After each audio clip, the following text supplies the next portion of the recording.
What is up, coordinators and naturals? I am just a simple new type. And in this episode, we're concluding Mobile Suit Gundam Seed vs. Astray. Last time, Finis met with some of the Socius clones before meeting with Mina. Prayer was expecting many of the Librarians to betray him, and Lo learned that Lily is multiple people, and her Mirage teleportation is actually just normal Mirage colloid.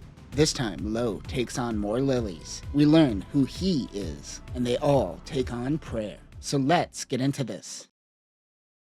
Lo asked how Lily was doing. She complies but feels like a prisoner of war. She wonders why Kisato is being so nice. Poor children born in labs. She then meets Yoon Sefin. She doesn't want to shake Yoon's hand. She hasn't experienced kindness before and it is kind of freaking her out. Gina makes more modifications to his body and his mobile suit to fight Guy. He is tasked to accompany him. It doesn't seem like Gina knows where Guy is, so he plans on attacking the Junkers as it always gets Guy's attention. And if he has to, he will attack Ame no Mihashida. He could tell that he is acting emotional. Gina says he sounds familiar and wonders who is under the mask. He refuses to answer, so Gina transforms into brute form and begins attacking He's Gale Strike. As Gina attacks, he realizes that he doesn't fight when the enemy has the advantage. This is the same rule as Guy. It just so happens that he is a carbon human of Guy. He is the only carbon human made from someone who is still alive. He wonders why he is fighting his ally. Gina says that he is a fake and sullies Guy's honor. He uses the Ame no Habikiri and rocks He's Gale Striker. This causes him to hit his head and crack his helmet, revealing that he is a younger Guy. He says, "You idiot, you are also a fake."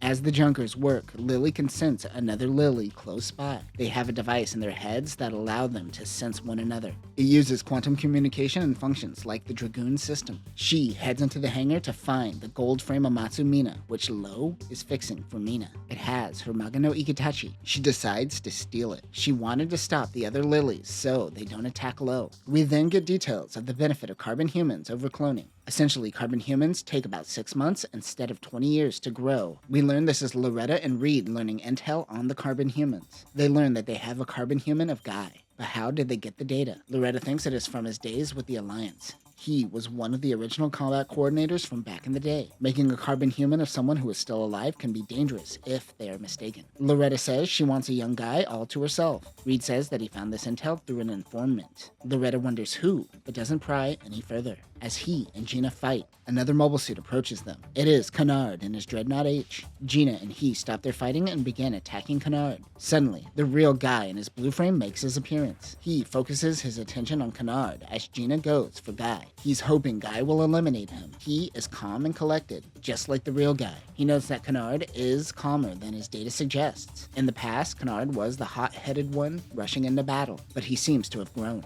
Gina couldn't hold his excitement, however. Guy seems to be more focused on he than Gina. As Canard fights he starts to realize that his fighting style is similar to Guy's. He is certain his wingsaw blade can cut through his phase shift armor. He tries to get Canard emotional, but in the end, he begins losing his calm demeanor. Canard is able to knock the wingsaw out of the way. He knows that the Dreadnought is nuclear powered, and he can't survive on power alone.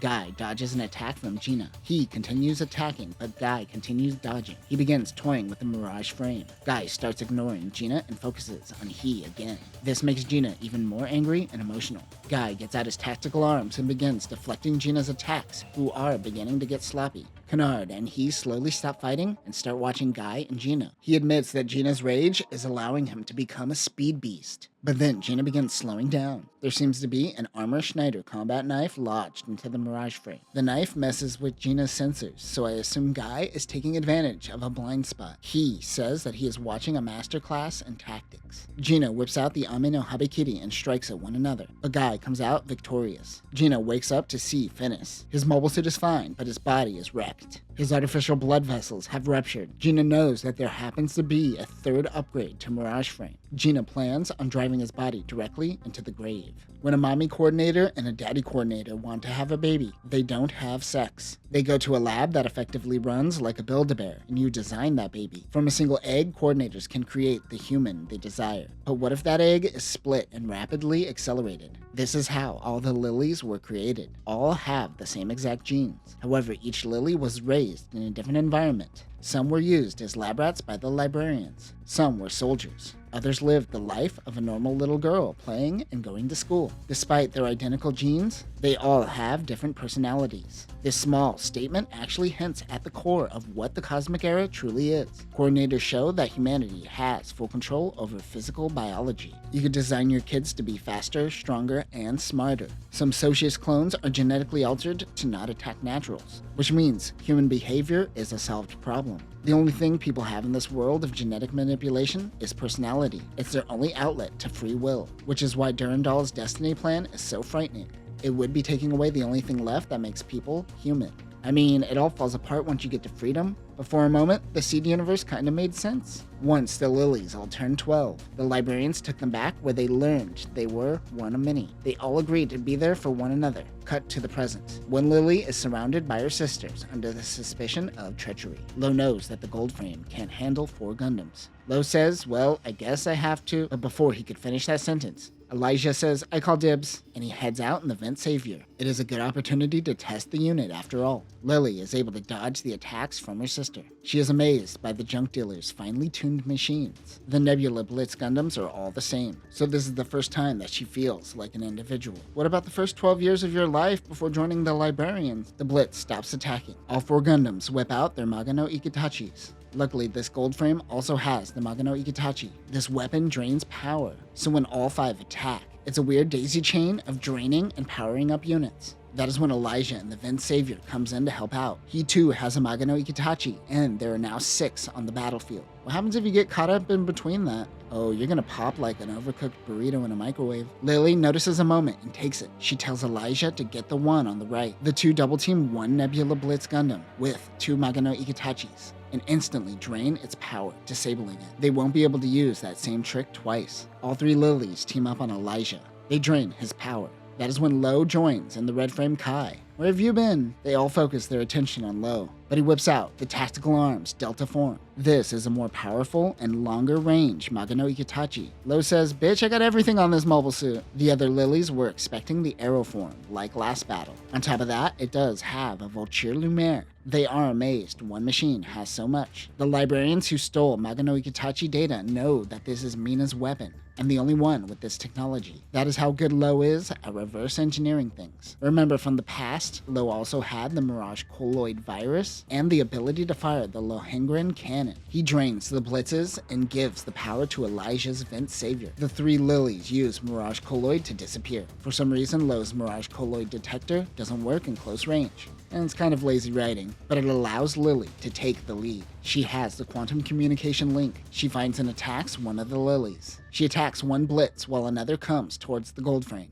That is when Lo comes in for the assist and takes out another. One left. The final one uses the Lancer darts and attacks Lily in the gold frame. Elijah transforms and comes to help. Lo follows behind with the Delta form. Lily in gold frame is out of commission. Yun and Hiraista and Kisato and her Baku come to help her. We cut to Morgan Moonlight Mad Dog, who is being attacked in a dagger with his gun barrel striker pack. He usually uses the Exus now, but his is in the shop. An enemy comes on the comms and asks if he is Mad Dog. The unit happens to be a goof ignited. He says that his name is Rudolph Wittgenstein. He was in Frame Astrays. I completely forgot about this dude. Morgan also never heard of him. He doesn't care and tells him to leave. The 2 engage in combat. The gold on the goof isn't like Orb's gold-plated mobile suits. It is an illusion to make it seem like it could deflect beams. The gold goof rushes in. Morgan uses gun barrels to surround the goof. He learns this technique from Ed the Ripper. In the end, he was able to capture the goof. There wasn't a grand battle between Guy and Gina. They were fighting, and then suddenly, Gina just stopped. Kennard says the pilot probably died. He ultimately pushed his body to the limit. They all feel bad for him and just leave him drifting. He concedes and retreats, saying Prayer is stronger. Both Kennard and Guy want to meet this carbon human Prayer.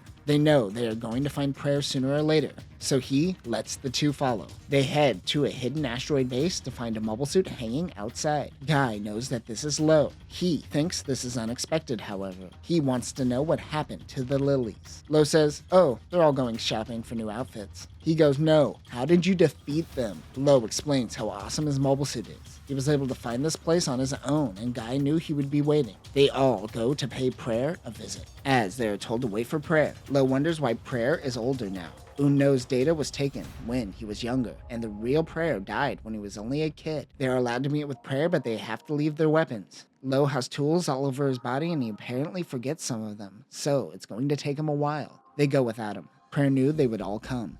He knows that Kennard wants to kill him, so he will humor him with a fight. Meanwhile, Lo finally makes his way towards Prayer when he runs into Un-No, who has a secret for him. Everyone makes their way back out into space. Prayer is piloting the Nix Providence. The LN-ZGMF-X13A Nix Providence Gundam is an improved Providence which is able to use striker packs like most Librarian Gundams. The Dragoon system on this unit is finely tuned and uses disc-based Dragoons. The shape resembles a snowflake. It also has 4 smaller Dragoon pods on the left shoulder. That Dragoon striker can be ejected, and the entire unit can function as its own Dragoon system. Other weapons include 76mm CIWS, and a composite arm shield system. It also has phase shift armor and an in-jammer canceller. He stayed back because Prayer ordered him to, instead of starting the fight. Guy says to Prayer that their goal is to mass-produce soldiers. In the end, the Librarians are simply trying to undercut the cloning market. With their carbon humans, they can effectively make something better, without the need to grow for decades. Lo thinks to himself, man, I wish I had a carbon human. I need so much help. However, Guy can sense that the Librarian's plan and Prayer's goals are different. Kennard chimes in. He knows the real Prayer, and he can tell that this Prayer is trying to stop all of this. Carbon Human Prayer says he indeed thinks carbon humans are unacceptable. He says the plan is still in the testing phase, and the Librarians aren't against canceling the entire plan. That is why Prayer wants Kennard to fight him. He will lose, and they will cancel the plan. It seems they were destined to fight. So dramatic. I'm sure Lo could find a better solution. No? Okay, I guess they're gonna fight. For reasons. Prayer unleashes his Dragoons. Guy's blue frame cuts them down. Lo just dodges and doesn't get involved in the fight. The Dreadnought does have the advantage, as it's the only nuclear-powered unit. Guy tells Kennard to wait for the right strike. He is trying to prevent Kennard from killing him. The blue frame destroys the last Dragoon. Prayer's loss was inevitable. That is when Lo steps in and tells them that there has to be another way. That's what I just said. Why did you take so long to join? Rather than dying and allowing the Librarians to create more controllable carbon humans, let's just blow up all their data. Prayer thinks this is impossible because it is spread out throughout the Earth sphere. Lo says, then let's just blow this place up for now, and we'll worry about the rest later. He says that they can talk to his Martian friends, and they are certain that they will be welcomed on Mars. He also knows Jess probably wants to write about this. The thing that Un-No told Lo is that Prayer has enhanced telomeres, which causes rapid aging, so his life will be significantly shorter. This is why he is older. Suddenly, someone yells, Guy, over the comms. It is Gina. He has been enhanced once again and is now using the 3rd issue. The MBF P05 LM3 Gundam Astray Mirage Frame 3rd issue combines parts of the 1st issue and the 2nd issue, which vastly improve the close combat performance. This can't be piloted by no human or coordinator and is vastly off balance. Only demons can pilot this. The weapons loadout is the same from the 1st and 2nd issue, including the Ami no Habikiri. Its Tyrant mode is closer to the 1st issue's Gladiator mode. Guy and Kennard move in to attack Gina. We don't see the outcome of this battle, similar to the outcome of the battle between Guy and Ed the Ripper. Gudvair led the Mars immigration plan. Un-No plans on remaining behind in the Earth sphere. He still has things he needs to do. Un-No leaves and heads back to the graveyard, where he is reunited with Denpachi. The dog is now the old one amongst the two. He says that since Denpachi had to watch old man Un-No die, he will be there for him. Damn, you just hit me with the best ending of Cosmic Era. He also stayed to watch over the lost culture and skills of the graveyard. Lo revived some of the technology with his Gerbera Strait. He knows that this data will serve a purpose to someone in the universe, and he will find them. The Librarians were destroyed and the Lilies no longer had to fight. They split into 2 groups. The ones saved by Un-No went to Mars with Prayer. The ones that were saved by Lo stayed behind. They learned that there was one Lily constantly in hiding and monitoring over all the other Lilies and reporting back to the Librarians. But Elijah was able to find her. Lo is probably just happy he has more help. We learn that Gina lost the battle with Guy, but he is still alive. He, along with Finis Socius, are now considered library remnants. He ends up joining the mercenaries. He heads to Earth for his first mission, where he meets Trojan in the green frame. Trojan says he will help him so long as he doesn't disturb his people. The two go off on an adventure told in a side manga, which we will cover now. Bonus manga! Gina and Finis go to pay Mina a visit. She repairs their mobile suits. Gina wonders why she is helping, knowing that he isn't the real Mina. She wonders if he truly believes that taking down Guy will make him whole. She says that she enjoys helping him. Meanwhile, on Earth, Trojan is paid a visit by the Junk Guild and Serpentel. There is a Librarian remnant facility located here. He and Elijah have a moment with one another. Lo explains how the Blue Frame's second revise is superior to the third. After Lo makes repairs, they head out. He heads to the facility, while Guy holds off their forces. Trojan goes with He, as he knows the jungles. The two enter the facility. And that will conclude Mobile Suit Gundam Seed vs. Astray. The Astray mangas have always been a delightful counterpart to the over-convoluted Gundam Seed, but now these Astray stories are convoluted in themselves. Lo is still the best, and he makes these stories quite fun, however. Next stop on our Cosmic Era journey is Mobile Suit Gundam Seed Destiny Astray B. Here we will follow Serpentail as they continue their merc lifestyle. However, a rival mercenary group begins targeting Guy. But that will do it for now, new types. Remember, Guy proves that genes only get you so far. Peace.